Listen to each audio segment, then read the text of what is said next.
सर्वात प्रथम आपण 1 कप पोहे घेतलेले आहेत. इथे मी जाड पोहे वापरलेले आहेत. पातळ पोह्याचा वापर केलेला नाहीये. जाड पोहे 1 कप स्वच्छ पाण्यात धुवून घ्यायचे आहेत.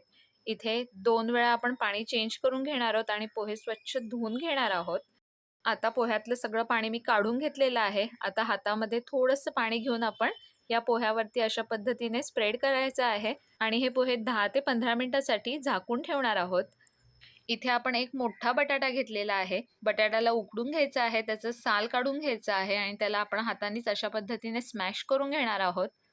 मी इथे स्मॅशर वापरलेला नाहीये किंवा बटाटा आपण किसून देखील घेणार नाही आहोत, कारण की किसल्यामुळे किंवा स्मॅशरनी बटाटा एकदमच मऊ होतो. तर इथे आपण हाताने कुस्करतोय जेणेकरून थोडे-थोडे अख्खे बटाट्याचे काप राहतात आणि मध्ये अख्खे-अख्खे थोडा बटाटा खायला लागला की कटलेट्स पण छान लागतात. आता यामध्ये आपण पाव कप कोबी ॲड करणार आहोत, पाव कप गाजर, गाजर किसून घेतलेला आहे, तसेच पाव कप बारीक चिरलेला कांदा, मूठभर कोथिंबीर आहे. आता आपण जे पोहे भिजत घातले होते ते 10 ते 15 मिनिटात चांगले असे फुगतात, नरम होतात. पोहे एकदम चांगले मऊ झाले की त्यांना आपण हाताने अशा पद्धतीने दाबून घेणार आहोत, थोडंसं स्मॅश करून घ्यायचे आहेत. आता ते स्मॅश केलेले पोहे देखील आपण ह्या सगळ्या जिन्नसमध्ये घालून मिक्स करून घेणार आहोत.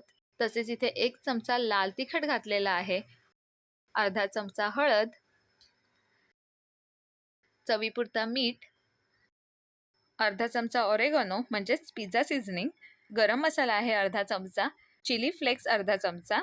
आता हे सर्व मसाले घालून झाले की हे सगळं जे बॅटर आहे ते व्यवस्थित असं मिक्स करून घ्यायचं आहे. त्याचा एक चांगला असा डो तयार करायचा आहे, गोळा तयार करून घ्यायचा आहे.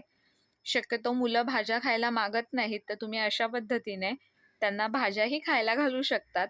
हे पोहा कटलेट खूपच असे हेल्दी होतात. आता ते मिक्स करता करताच आपण त्यामध्ये तांदळाचे पीठ सुद्धा ॲड करणार आहोत. इथे 3 ते 4 चमचे आपण पीठ घालणार आहोत, पण पीठ आपण थोडं-थोडं करून घालणार आहोत. एकदम मी सगळं पीठ घातलेलं नाहीये. 2 सेक्शनमध्ये आपण थोडं-थोडं करून हे पीठ ॲड केलेलं आहे. आता मी हातावरती अगदीच थोडंसं पाणी घेते आहे. पाण्याचा हबकाच मारून घेते आहे आणि त्यानी पुन्हा एकदा आपण हे व्यवस्थित बॅटर मिक्स करून घेणार आहोत, जेणेकरून त्याचा व्यवस्थित असा डो तयार होईल. तुम्ही पाहू शकता एकदम परफेक्ट असा डो तयार झालेला आहे. 1 कप पोहा आणि 1 उकडलेला बटाटा यामध्ये 6 ते 7 माणसं भरपेट पोहा कटलेट खातील इतके कटलेट्स तयार होतात. जर तुम्ही काउंट केलेत तर 17-18 पोहा कटलेट्स सहज तयार होतात. आता काय करायचंय, हाताला थोडंसं तेल लावून घ्यायचं आहे आणि थोडंसं पीठ आपण हातावरती काढून घेणार आहोत आणि चपातीचा गोळा ज्या पद्धतीने करतो अगदी त्याच पद्धतीने तुम्हाला हवा त्या आकाराचे तुम्ही गोळे करून घ्या. आणि ते तुम्ही पाहू शकता कटलेट्स एकदम जाडाही नाहीये, एकदम पातळही नाहीये, मध्यम असा आकाराचे आपण हे गोळे बनवून घेतलेले आहेत. तुम्हाला आवडत असतील ते वेगवेगळे शेप सुद्धा तुम्ही ह्या डोपासून बनवू शकता.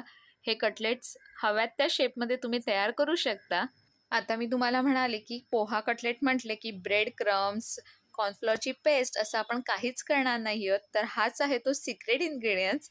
आपण इथे रवा वापरून हे पोहा कटलेट्स क्रंची आणि क्रिस्पी बनवणार आहोत. त्यासाठी इथे पाव कप रवा घेतलेला आहे. जाडा रवा आहे, नॉर्मली सगळ्यांच्याच घरात सहज अवेलेबल होतो. त्यामध्ये चवीपुरता मीठ घालून घ्यायचं आहे आणि एक एक करून असे कटलेट्स या रव्यामध्ये आपण डिप करून घेणार आहोत.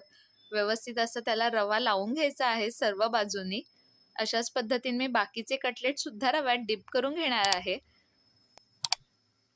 खूप झटपट आणि क्रंची क्रिस्पी हे कटलेट्स रेडी होतात आणि अतिशय हेल्दी आणि भरपेट असा हा नाश्ता रेडी होतो. तुम्ही इथे पाहू शकता आपले सर्व कटलेट्स एकदम रव्यामध्ये एकदम परफेक्ट असे डिप करून झालेले आहेत. आता हे कटलेट्स बनवण्यासाठी आपण तव्यामध्ये 2 ते 3 चमचे तेल घालून घेणार आहोत. तेल चांगलं गरम झालं की त्यामध्ये आपण सर्व कटलेट्स एक एक करून घालून घेणार आहोत. हे कटलेट्स आपण मंद आचेवरती शिजवणार आहोत, त्यामुळे हे कटलेट्स एकदम मस्त असे क्रंची होतात. सर्व कटलेट्स पॅनमध्ये घालून झालेले आहेत. आता मी पॅनला थोडं ट्विस्ट करून सगळीकडे तेल सरकून घेते आहे, जेणेकरून सगळ्या कटलेट्सला व्यवस्थित तेल लागेल.